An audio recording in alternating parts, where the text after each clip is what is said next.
Nathan's here. Wanted to start it. This isn't me. What's up, everybody? This is Grant here. We are ready to start another episode. Today we are going to be troubleshooting the crankshaft sensor because it's a bad word. Because it's not working, and we need it to work so we can crank, or we are crank, so we can sense the crank and get this rolling. That's another cuss word. All right, you got it. All right. Okay, all right. So most of that was right. The only thing we're missing to start the engine and run it is our crank sensor. My theory was that the little connector I bought was aftermarket. Pretty sure I bought it off like eBay or Amazon. I think it was just crappy quality.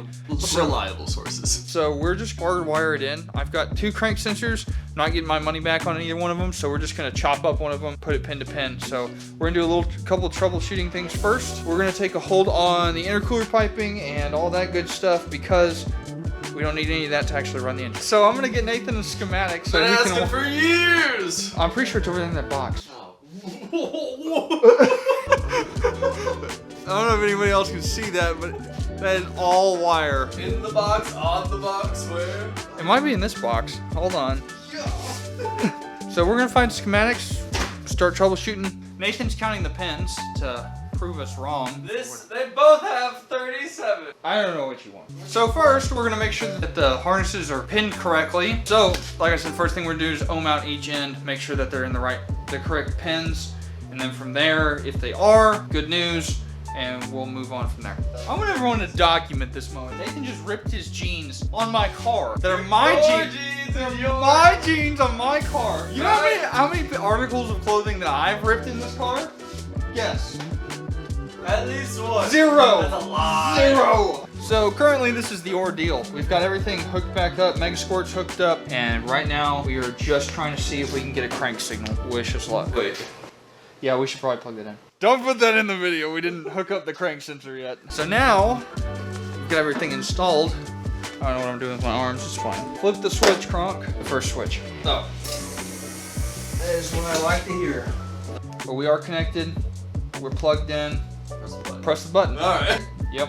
Oh, do top. Let's keep going. The problem we have with this is that I can't read anything on it. Can you read any of that? Yeah. Okay, there we go. So, we're gonna try something else. You got it in Arabic, I swear. All right, so it is like 2 days later. I haven't filmed anything because I haven't made any breakthroughs. I don't know, it just wasn't testing well. And then the battery's dead, so it doesn't really crank at all. I might try that. So some fortunate news, I had a spare sensor and I wired it back up to this. I had my dad tapped against this metal as I ran a tooth logger on here, looks like this. And boom, this is just one, but it had multiple. And we actually have signal going to the ECU, which is huge. We're gonna wire this up legit, install this new one, because we did some janky things to the other one. We'll see what we can do from there. If this car starts, you're gonna be scared. Yep. And on, and I do, and that's all.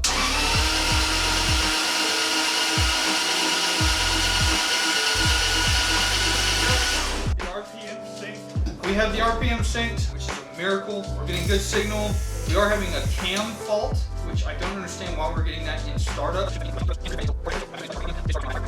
Oh, cross your fingers.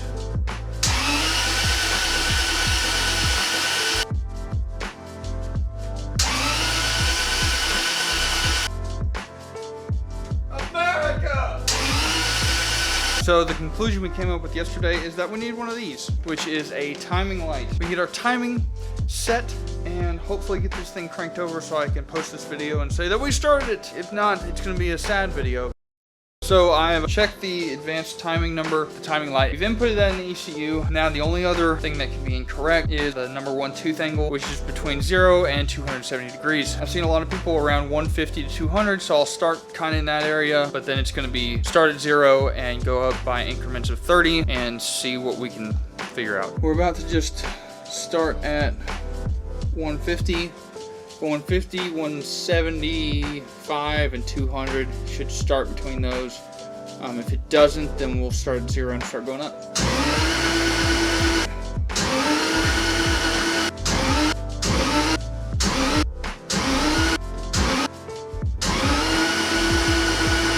went 0 to 120 right there.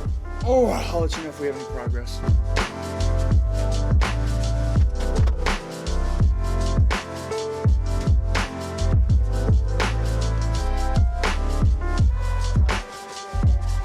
So I got one more piece of advice yesterday on how to change the tune. Kick on. We're getting a not RPM synced, so I'm assuming that's from our rising edge because it was fine earlier. So, in other news, I have sent my data log off to DIY Auto-Tune, see if they can help me out. Send them my deposit log and my actual tune itself. I kind of went back to the basics here and went and tested my injectors, made sure those were accurate, and went back and tested my coils, and turns out the last 3 coils are not firing, so that could be a big issue.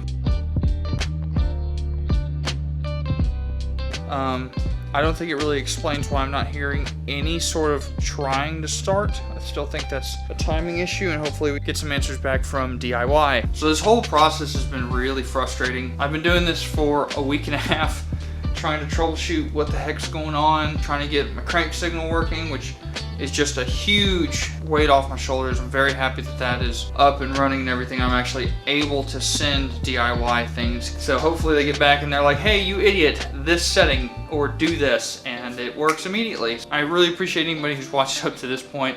I know this isn't the most fun video, so if you have any ideas of what I could do to possibly get this thing to run, let me know down in the comments. As always, make sure to like, comment, subscribe, all that good stuff, and I will catch you on the next one. Peace.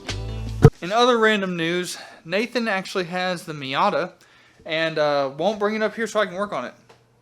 Where are you gonna put it? That's beside the point.